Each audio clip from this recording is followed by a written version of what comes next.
Hello and welcome back to another part of What If Luffy Was Never Born.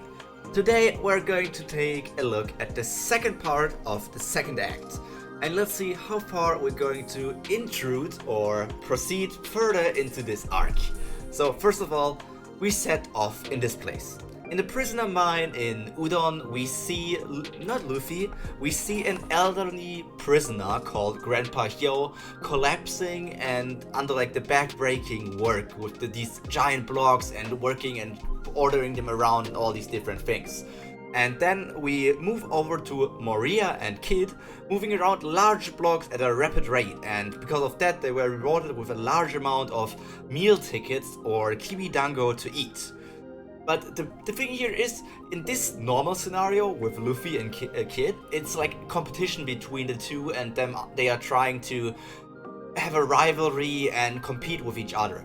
In this case with Moria and Kid, it's more like Moria is working and just doing his thing, and Kid is trying to compete and show Moria that he's the boss and he can be better than him and whatever. But Moria is just working the hardest and using this opportunity to train more and find out more about himself, maybe develop more muscles and all these different classic things that you need to do when you're just working out basically. But because of like getting these many meal tickets, the current vice warden of that place basically goes on a rampage because the food reserves are running low because of that, or they are running out because Moria and Kid are just taking up way too much of the food reserves. So here we have that, and then this vice warden attempts to kill Hyo by basically stepping on him, if I recall it correctly, and this attempt gets stopped by Moria and Kid, who swiftly take care of him. They take care of him without even being seen by any other wardens, and because they took care of one of the wardens who's always abusive to the others and just doing these kind of things, they somehow become the heroes of the prison here. People start to look up at them and just think like they keep us safe. They think they're helping us. And this is also the point where Moria carries Hyo to safety, and Hyo thanks him there. He thanks for being saved, and Moria then gives him a lot of his meal tickets, basically saying he's still on a strict diet and eating just these many kibidangos would just mess him up and get rid of all the major progress he already had with like his fitness routine and all these things. So that's why he gives a lot of meal tickets here. While Luffy was out of kindness, Moria is more like just looking out for himself. Maybe some deep down in his personality it's actual kindness, but he's just saying it's for himself and not actually for Hyo. Then Raizo appears out of the shadows, because Raizo has infiltrated the Udon prison and located the keys to the sea stone handcuffs of Moria. He talks about a few things and basically says that he's going to give him the keys, he's just going to need a bit more time, and Moria just needs to maybe rally up the other prisoners to make them join forces and all these different things. Then he disappears again. And then Caribou appears. Yes, Caribou is also in the prison. We learned that from Caribou's Kihihihi adventures, right? So yeah, he's also here, and Caribou here wants to ask Moria for meal tickets. Caribou might have built a bit more of like his muscle mass together with his workout with Katakuri and his adventures then with Caribou together, but the problem is Caribou is more of a Devil Fruit reliant fighter. Like, he uses his Devil Fruit abilities and these different things and gadgets and all kinds of different stuff to overwhelm the enemy and outplay them, outsmart them and all these things. He's not the physically strongest if you want to think of him like that. The physically strong part is actually his younger brother. So there he is asking Moria for food, for meal tickets. He asks, and this is that Caribou also offers his help to Moria if he gets the food tickets. Unlike in Luffy's case.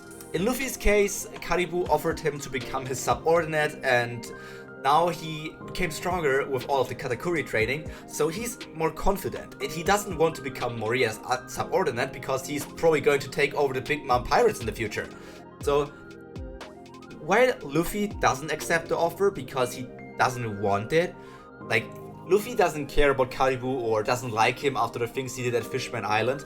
Moria doesn't mind here. Moria accepts, knowing very well by the way that Karibu acts and talks and all the different things he already seen about him, that he's quite the schemer.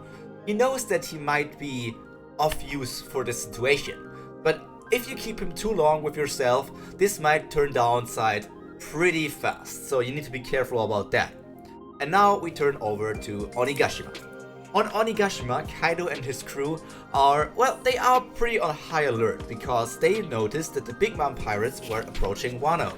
And on their way up, King knocks the ship off the waterfall, making Big Mom drop into the ocean, and all the others together with the ship back down to the sea before Wano, before the waterfall.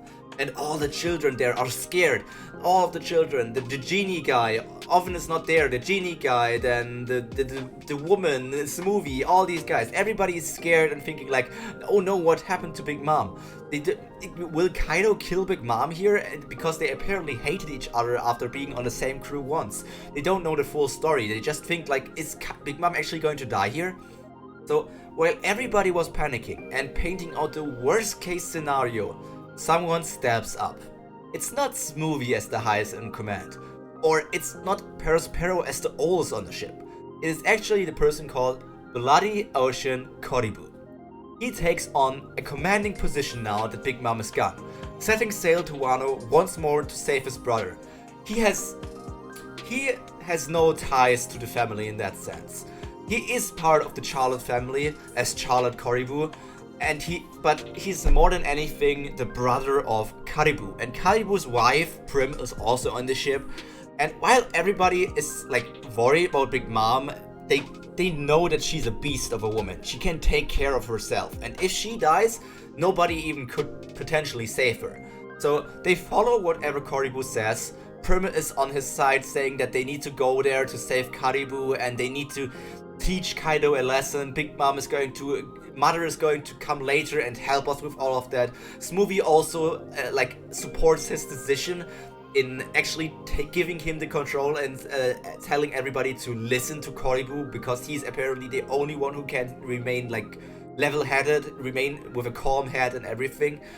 And this doesn't go well with Perospero, because Perospero is still thinking about the thing that he's going to be the next captain of the crew because he's the oldest and everything. But now, because he panicked and everything, everybody had to rely on someone else, on one of the newest members of the family, or someone who is not even technically a part of the family because only Karibu married inside, and Koribu is only the extended family because he's the brother.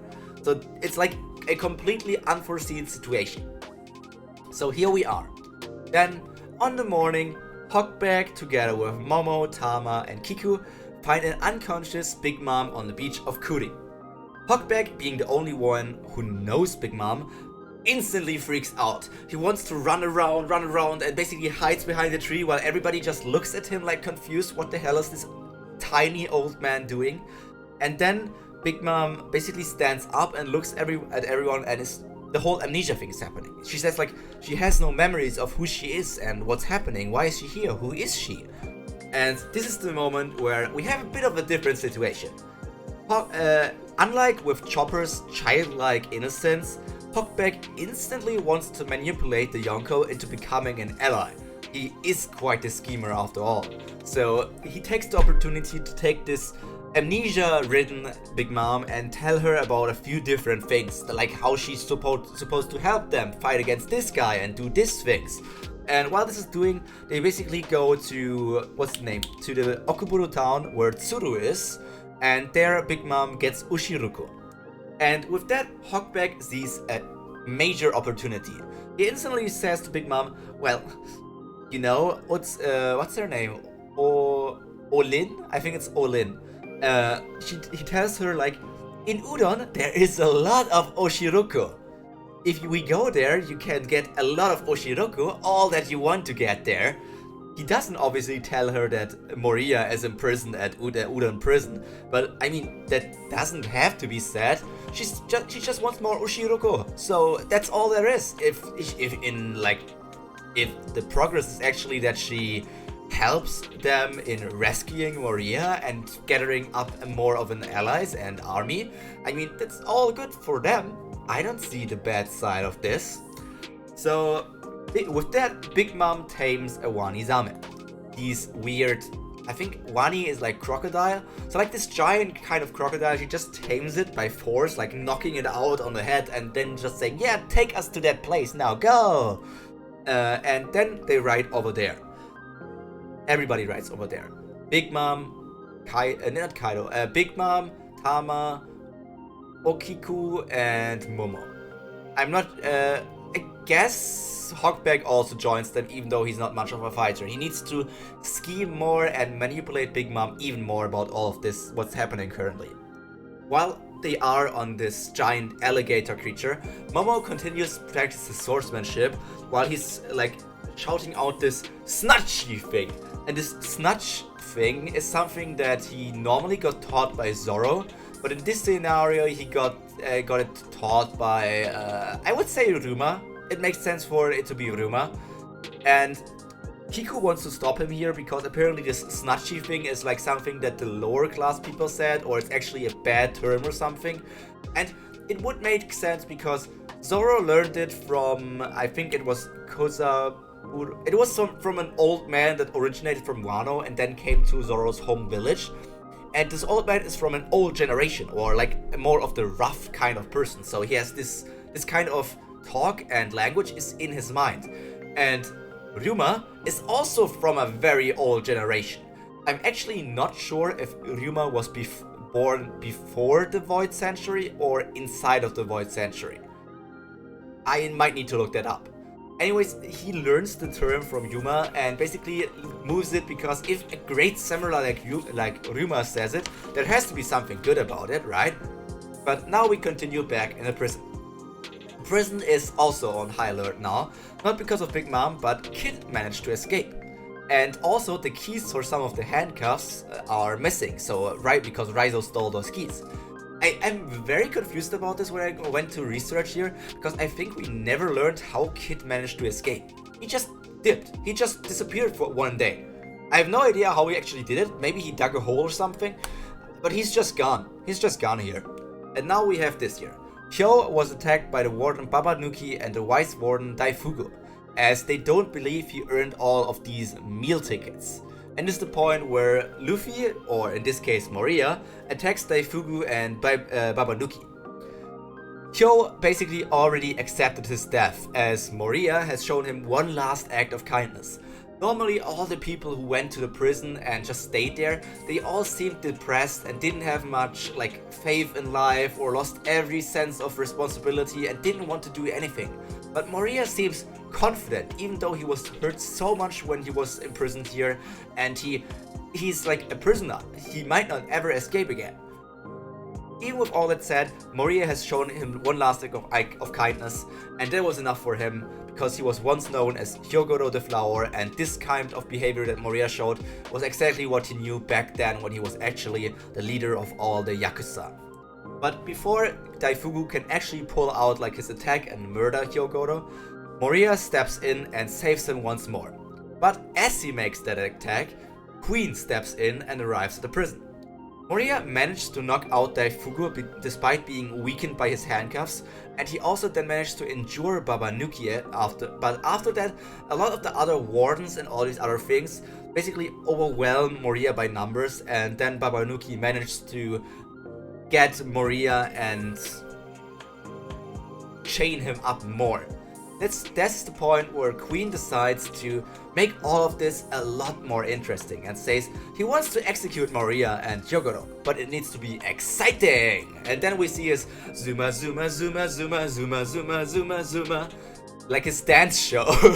I still love that part. It's so cool. It's such a cool part of Queen, even though he's like such a goofy character. And all of that is, while all of this is happening, Raizo gets called out by a mysterious prisoner. The mysterious prisoner who once saved Moria in the last part with spitting fish bones. And this mysterious prisoner turns out to be Kawamatsu, another part of the 9 Scabbards. So Raizo talks with him a bit, but leaves quickly because if he stays there for too long, he might get spotted. and that would be bad for him and Kawamatsu. So Hyo and Moriya now get the explosive collars around their neck. They get these things around there and now get thrown inside of a sumo ring. And Queen explains to them if they leave or get forced out of the sumo ring, these collars will explode and basically murder you. There's no way around it. And now this is a bad scenario. They are actually in a life and death situation, even for Moriya, who's quite strong and all these different things. But Queen, who is apparently not the smartest one, to decrease the disadvantage of this situation, he takes off Moriya's sea stone handcuffs, which really surprised Raizo and Moriya.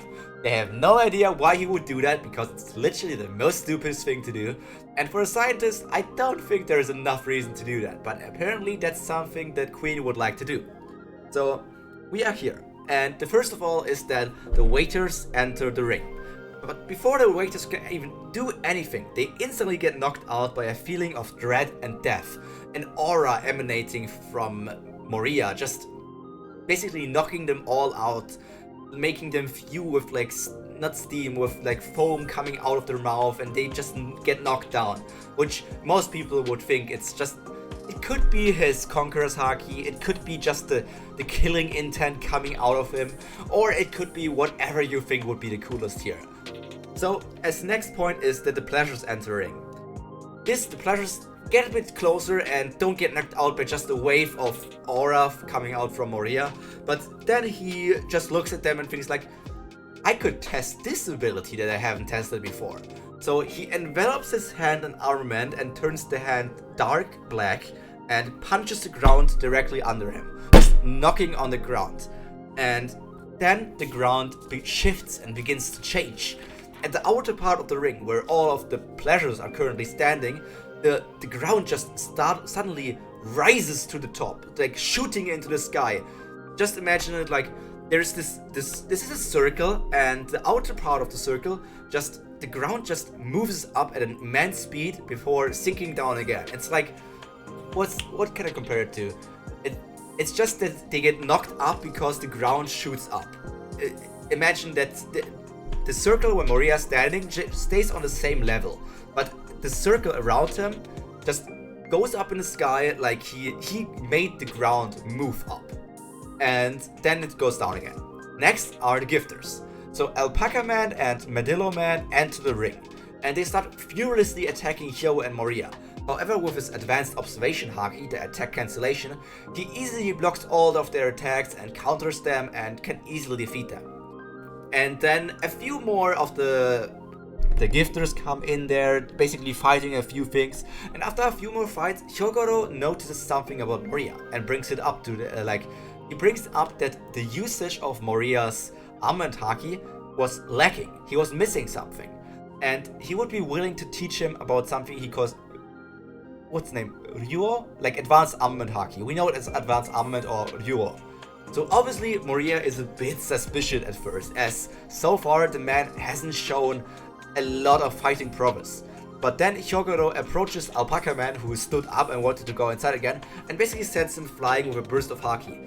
First his hand turns black, and then instead of just the attack being there on his hand, the haki comes out of his hand, and there's this projection of armament haki doing a burst of attack and sending Alpaca Man flying. And this is basically this part of the first fight in the sumo ring, and the first part of what happens in Udon prison. Next week we're going to look a bit at what Ryuma is going to do before we resume at the prison. But before that, I have to say a few things that are important for the future of this series. So I have a short message for you. The upcoming parts might be a bit shorter than the previous ones, as I'm trying to expand on my content, and obviously if I want to do different stuff and focus more on different things, I need to cut down on a bit more, which means that the what if scenarios, instead of being like, I guess 25-30 minutes long, is going to be around only 20 or 15 minutes, but it's still going to be at least one block of story that I can progress a lot. And if I slow it down a bit, it also helps us with not catching up with the manga, which will help in turn me with making this actually continue. Then we also have something else. I have multiple big projects I'm working on, and I'm excited to reveal them in the future, and I hope you look forward to those. Because this is actually the 40th part of What If Luffy Was Never Born, or basically, what if Moria was the main character. I love what if scenarios, but I didn't expect this to run for so long, and actually to be so much fun, because I could like think about a few different writing scenarios that I did here and there, and just research about different mythologies, different attacks, different demons, different elements of Moria's Devil Fruit, or Kaido's Devil Fruit, or Karibu's Devil Fruit. There's so much to look into and develop a bit more that I think Oda might have missed out, or some other stuff. So I'm also looking forward to the video that's coming out this Thursday, because we're going to talk about something that might happen after Wano. But for now, I just want to say, please look forward to my future projects, and I'm not going to leave out this What If Luffy Was Never Born thing, but maybe someday I need to stop this for a few weeks or so, because we're going to catch up with the manga sooner or later. And until then, I hope all of you take care of yourself, so stay hot, stay safe, and most importantly, stay cultured. Pyro, out.